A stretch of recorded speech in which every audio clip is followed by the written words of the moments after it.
Hello, మేము వెళ్ళిపోతాం. Balance payment ఇవ్వండి. ఇట్టడిది ఏదో అవుద్దని అన్నిసార్లు అడిగారు. ఎక్కడికి వెళ్తున్నావు అని. మీకు అసలు ఏం రైట్స్ ఉన్నాయండి మమ్మల్ని ఇంటికి తీసుకొచ్చి చంపడానికి?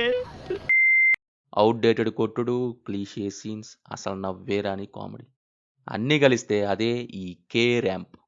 చూస్తున్నంతసేపు కామెడీ పేరుతో వీళ్ళు చేసేవి చూస్తుంటే నీరసం వచ్చేసింది. పాలంటే పాలు బెతకడానికి వచ్చావా అంట. అదొక జోకా మాస్టారు? ఇప్పుడేంటి నవ్వాలా? సినిమా అంతా ఇదే తీరు. ఏ కాలంలో ఏ కలంతో రాస్తున్నారో ఏమో ఆ డైలాగ్స్. నాకైతే అస్సలు నచ్చలేదు మూవీ. ఎంటర్టైన్మెంట్ లేదు, ఫుల్ బోరు కొట్టేసింది. విచిత్రం ఏంటంటే నరేష్ అండ్ వెన్నెల కిషోర్ ఉన్నా కానీ వాళ్ళను కూడా సరిగ్గా యూజ్ చేసుకోలేదు. కామెడీ పేరుతో సోది నింపారు చూడండి. అండ్ ఆ హీరోయిన్ యొక్క ప్రాబ్లంతో వచ్చే పోర్షన్స్ అయితే అమ్మమ్మమ్మమ్మమ్మ. నేను ఇంటికి వెళ్ళిపోతాను భయ్య. రామచంద్ర ప్రభు. ప్లాట్ ఏంటంటే మన హీరో బాగా రిచ్.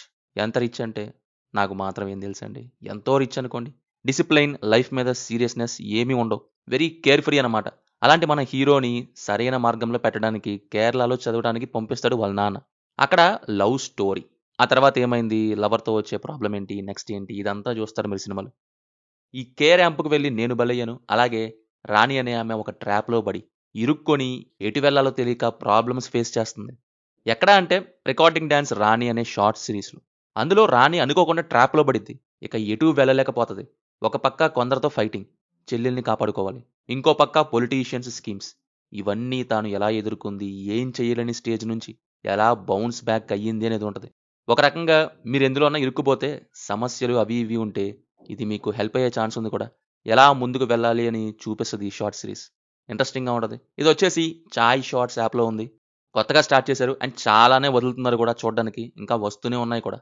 అండ్ బెస్ట్ థింగ్ ఏంటంటే ఇందులో ప్రతి ఎపిసోడ్ కూడా 2 minutes లోపే కంప్లీట్ అయిపోద్ది. ఒకసారి మీరు చూడండి సిరీస్ని. సో వెంటనే కింద ఉన్న లింక్ ద్వారా చాయ్ షార్ట్స్ యాప్ని డౌన్లోడ్ చేసుకొని షార్ట్స్ రూపంలో ఎంటర్టైన్మెంట్ని పొందండి. Less time more fun. K ramp దగ్గరకు వచ్చేస్తే కామెడీ ఫిల్మ్ అంటే కామెడీ అనిపించిందా లేదా అంతే. ఇక మిగతాదంతా అక్కర్లేదు మనకి.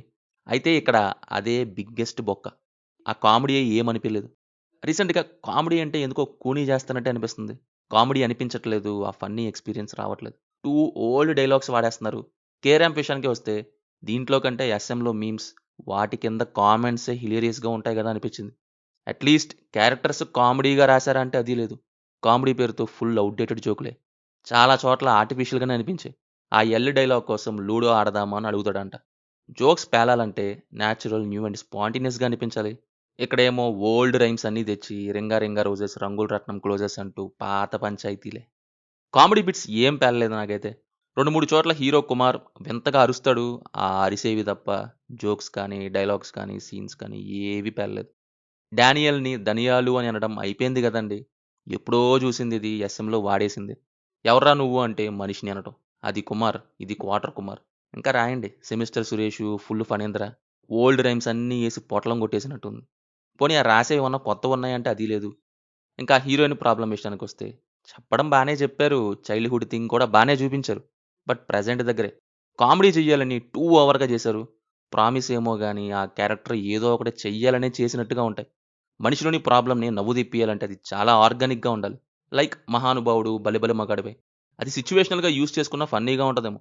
బట్ మోస్ట్లీ ఇక్కడ ఏదో మోకరీ చేసే ప్రయత్నమే చేశారు. అది అస్సలు వర్కౌట్ అవ్వలేదు. ఫ్లాష్ బ్యాక్ పోర్షన్లో ఆ ప్రాబ్లమ్ని అండ్ క్లైమాక్స్లో కూడా దాన్ని డ్రామాటిక్గా నేరేట్ చేశారు. మిగతా చోట్లేమో ఏదేదో చూపిస్తారు. ఉంటే ఆ ట్రైన్లో ఉండాలి, లేకపోతే ఈ ట్రైన్లో ఉండాలి. వెళ్తున్న ట్రైన్లోంచి ఇంకో ట్రైన్లోకి దూకుతా అంటే ఎలాగా? ఎంటర్టైన్మెంట్ కోసం దాన్ని యూజ్ చేసుకోవడానికి తెచ్చారు. బట్ దాన్ని అక్కడే గింగిరాలు తిప్పే ప్రయత్నంలో పిచ్చ బోరు కొట్టేసింది, ఫన్నీగా ఏం లేక. ఇంకా చివరిలో ఫాదర్ అంటారు. అది ఓల్డ్ ఫార్మాట్ అండ్ క్లీషీగానే కొట్టారు. పర్ఫార్మెన్సెస్ వైజ్ కిరణ్ మిగతా అన్ని మూవీస్ కంటే దీంట్లో కొంత ఎనర్జీ యూజ్ చేశారు. బట్ ఆ డైలాగ్ డెలివరీ, నార్మల్గా మాట్లాడే చోట దగ్గర యాక్టింగ్, ఎమోషనల్ సీన్స్ దగ్గర acting as usual old type. ఏ మాత్రం ఇంప్రూవ్మెంట్ లేదు. కొంచెం యాక్టింగ్ నేర్చుకోవచ్చు కదా మాస్టరు. ఎందుకు నేర్చుకోవట్లేదు నాకు అర్థం కావట్లేదు. నా ఒక్కడికి ఎలా అనిపిస్తుందా ఏమో మరి. హీరోయిన్ యాక్టింగ్ అయితే డీసెంట్, రిమైనింగ్ అంతా అండర్ యూటిలైజ్డే. మిగతా అంతమంది క్యారెక్టర్స్, కమెడియన్స్ ఉన్నా కానీ అసలు సరిగ్గా వాడుకోలేదు. స్క్రీన్ స్పేస్ ఎందుకు ఇవ్వలేదో నాకు అర్థం కావట్లేదు. మేబీ ఫన్ క్రియేట్ అయ్యేదేమో కదా. మ్యూజిక్ అయితే నాకు సెట్ అవ్వలేదు, ఏదో పోతుంటుంది అంతే. ఫైనల్లీ లిప్ లాక్ల మీద పెట్టిన కాన్సన్ట్రేషన్ ఓల్డ్ రైమ్స్ మీద కాకుండా పేలే పంచి కామెడీ సీన్స్, డైలాగ్స్లో పెట్టుంటే బాగుండేది. That's what I'm telling. నాకైతే వర్కౌట్ అవ్వలేదు. మీ ఇష్టం ఇక. కే ర్యాంప్ మీకు ఎలా ఉంది? కింద కామెంట్స్‌లో మాతో తప్పకుండా షేర్ చేసుకోండి. Will meet in next video. Thank you. జై హింద్.